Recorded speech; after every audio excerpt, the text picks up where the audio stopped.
doubled. To sponsor an ultrasound, dial pound 250 and say the keyword baby. That's pound 250. Or go to preborn.com. Sponsored by preborn.com. If dog people made dog food, it definitely wouldn't look like dusty, dark brown pebbles. Ugh. It would actually be food. It would be made with real, fresh meat and veggies, gently cooked to preserve the nutritional value. You know, like food. The Farmer's Dog was created by dog people who cook and deliver fresh, healthy food. Try the Farmer's Dog and get fresh, pre-portioned meals tailored to your dog's needs. Tell us about your dog, build your plan, and get 50% off at thefarmersdog.com/radio. That's thefarmersdog.com/radio. If you're like most Americans, you can see things are out of control. Global problems have local consequences. Too many of them. And if the next news headline spins us into chaos, you better be ready. Grocery store supply chains are only as strong as their weakest link. Don't wait for them to break.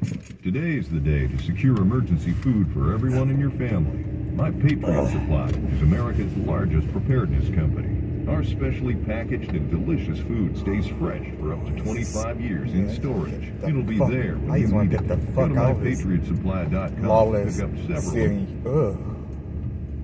In the short term, I'm always pleased when we get an American home that's being unjustly held, and I'm happy for the Griner family. But in the long term, appeasing terrorists, appeasing dictatorships never works in the interest of the United States. And the whole reason that regimes like Russia, North Korea, Iran, the Taliban, diplomacy is, in the end, we always cave, we always make a concession, and we always win, or they always win, and we lose. Remember Bo Bergdahl? Remember Michael Waltz was hunting for him when we didn't know he deserted yet. He was a Green Beret in Afghanistan. He heard the guy disappeared, so he said, "Let me go find him." One of his guys got wounded during that, on the trek. They could locate him before the Taliban got a hold of him, and we end up swapping him for the Taliban 5. That's what we swapped for. Bo Bergdahl, a deserter, and Brittany Griner. I'm glad she's back. I also hold on, in the back of my mind, I bet you she's not even guilty of the drug charge. I bet you they trumped that up right before the Ukraine war. So, and I know she didn't deny it, but maybe that's the best strategy when you're in Russia. You don't say the system's corrupt. You just try to beat it and get out.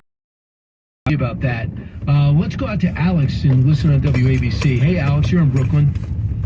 Hey, good morning, Brian. Thanks for taking the call. I'm just thinking that another you had this guy say about what's not going to ultimately be of interest to the American people if we give out over whatever that he was saying, but 80,000 new IRS agents is also not going to benefit the American people. It's going to benefit big corporations and the government. I think that is 40,000 new cops and 40,000 new border security agents, because that's what the American people care about, safety and security. And it's going to benefit for us, for the American people. But if you get 80,000 new IRS agents and you collect a couple of $1 billion more a year, they're going to be collecting it from the middle class Americans and from the lower class, not from the multi-billion dollar corporations who know the loopholes, how to get around them. And the government is still going to leave over for them some loopholes that are going to help. I agree.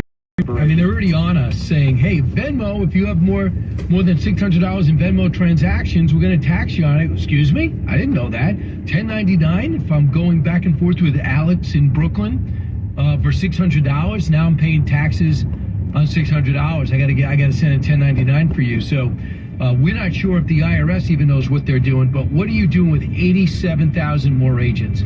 How could Republicans not want to go back in there and defund that immediately? I hope you're here. Meanwhile, KFTK listeners, even though we're sold out Friday night, overflow, I'll be there, so sign up still. You're like most Americans. You can see things are out of control.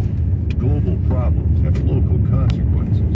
Too many of them. And if the next news headline spins us into chaos, you better be ready. Grocery store supply chains are only as strong as their weakest link. Don't wait for them to break. Today is the day to secure emergency food for everyone in your Patriot Supply is America's largest preparedness company. Our specially packaged and delicious food stays fresh for up to 25 years in storage. It'll be there when you need it. Go to mypatriotsupply.com and pick up several emergency food kits. There are a dozen different sizes that average over 2,000 calories per day. As we all know, calories equals energy equals survival. And as you'd expect from a true company, our food kits are in stock and ship quickly. Those who know what's coming are today. Go to mypatriotsupply.com. mypatriotsupply.com. Fox News, I'm Chris Foster. The House votes 258 to 169 to recognize same-sex marriage rights under federal law. Supreme Court Justice Clarence Thomas had suggested those rights could be reconsidered in his concurring opinion ending federal abortion rights. House Speaker Nancy Pelosi. While his legal reasoning is twisted and unsound, we must take Justice Thomas' word and the hateful movement behind him at their word. The Senate passed the Respect for Marriage Act last month. Brittany Griner, the American basketball star convicted of drug possession in Russia, is on her way home, swapped for a Russian arms dealer. Not free in the deal, accused American spy Paul Whelan, arrested in Russia in 2018. And we'll keep negotiating in good faith for Paul's release. I guarantee that. I say that to the family. I guarantee you. President Biden at the White House. The arrest, Griner's arrest, happened in February. The Russians get back Victor Bout in custody.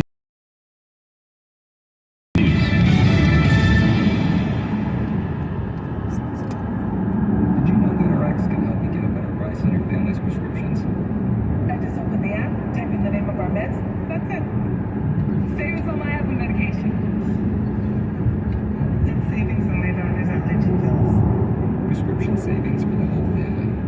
Another good reason to check GoodRx. To start saving, go to GoodRx.com or download the free app today. In 2021, GoodRx users saved 81. From the Fox News Podcasts Network, the Fox News Rundown. A contrast of perspectives you won't hear anywhere else. Your daily dose of news twice a day. Going far beyond the headlines, tapping into the massive reporting resources of Fox News to provide a full picture of the news of the day. I'm Dana Perino. I'm Brett Baer. I'm Maria Bartiromo. I'm Brian Kilmeade, and this is the Fox News Rundown. Subscribe and listen now by going to foxnewspodcasts.com or wherever you get your podcasts. We are Acrisure. 14,000 experts around the world using game-changing technology to unlock an extraordinary advantage in insurance, real estate services, cyber services, asset management, and more. We are the high-tech human approach to help protect and grow everything you've worked so hard to build. It's nice to meet you. Find out what Acrisure can do for you at Acrisure.com. We help protect and grow everything you've worked so hard to build. We are Acrisure. Try to make sense of it, and you can't unless the sense is this.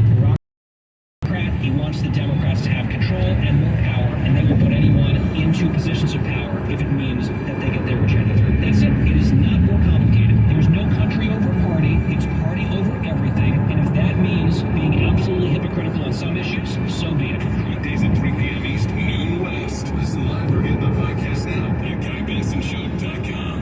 If you have private student loan debt over $75,000, listen up. Credible.com can help you refinance your private student loans and save thousands. Unlike other refi sites that show you teaser rates, Credible lets you compare actual pre-qualified rates from top lenders in minutes. And with their best rate guarantee, if they can't find you a lower rate, they'll give you a $200 gift card. Let Credible help you get out from under high interest rate student loans. Go to Credible now. Message from Credible Operations Inc. Pre-qualified rates are not on offer. Credit terms apply. Visit Credible.com for details.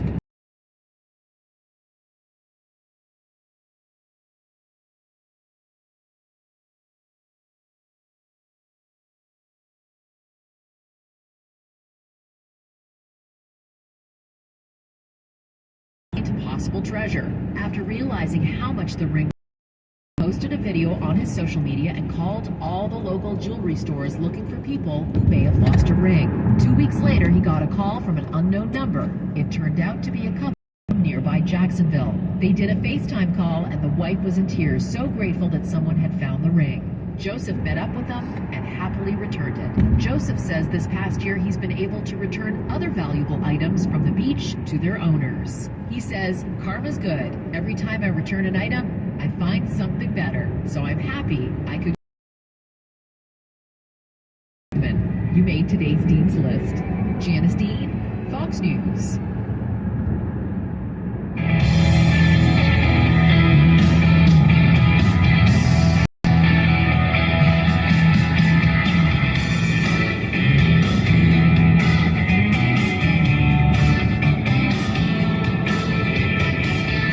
Radio that makes you think.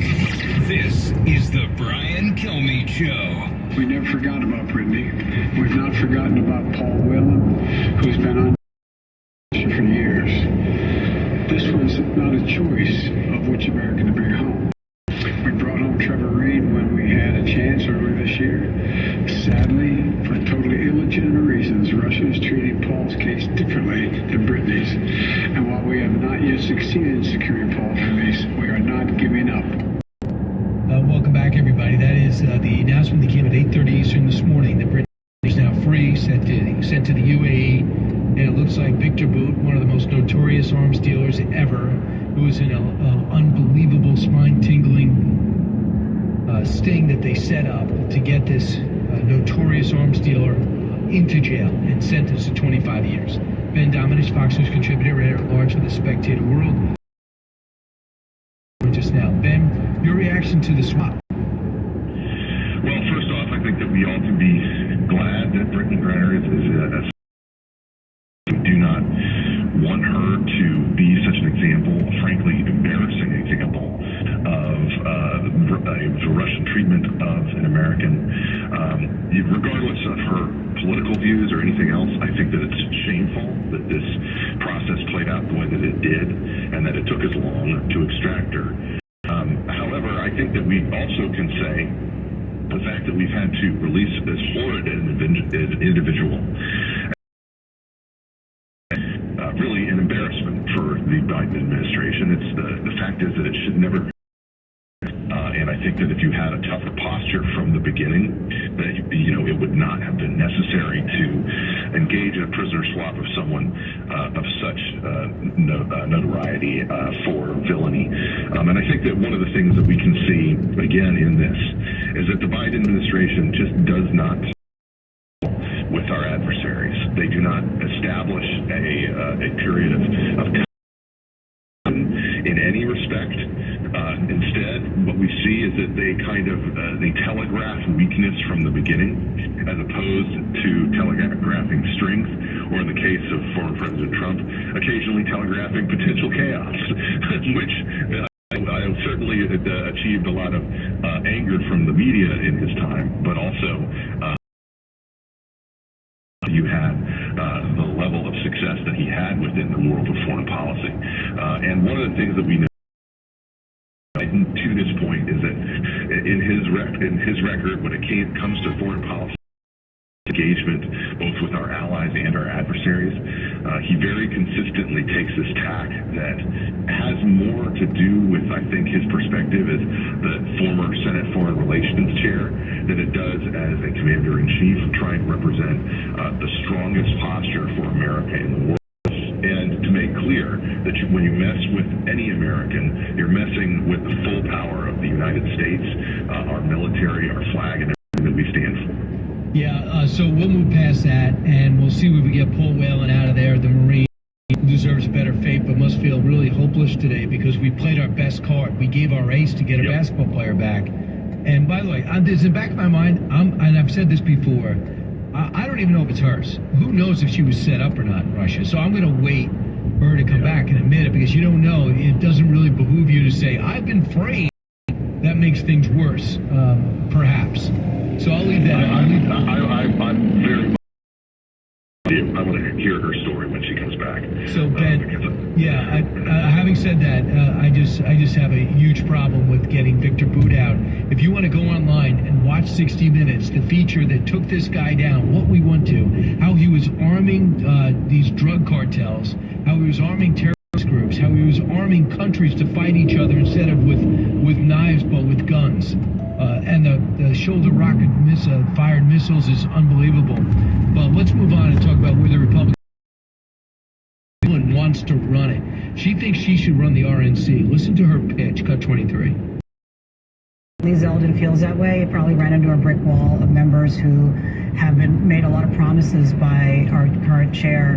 And, you know, also members prefer another member to be the chair of the RNC. And so those two factors do make it daunting. And, you know, I'm making calls to members. I'm hearing a lot of really want to see change, but they're also afraid because there's been a culture and see that if you don't play ball with the chair and the frankly corrupt consultant-driven machine inside the Beltway, you'll be punished. You may not get plum committee assignments.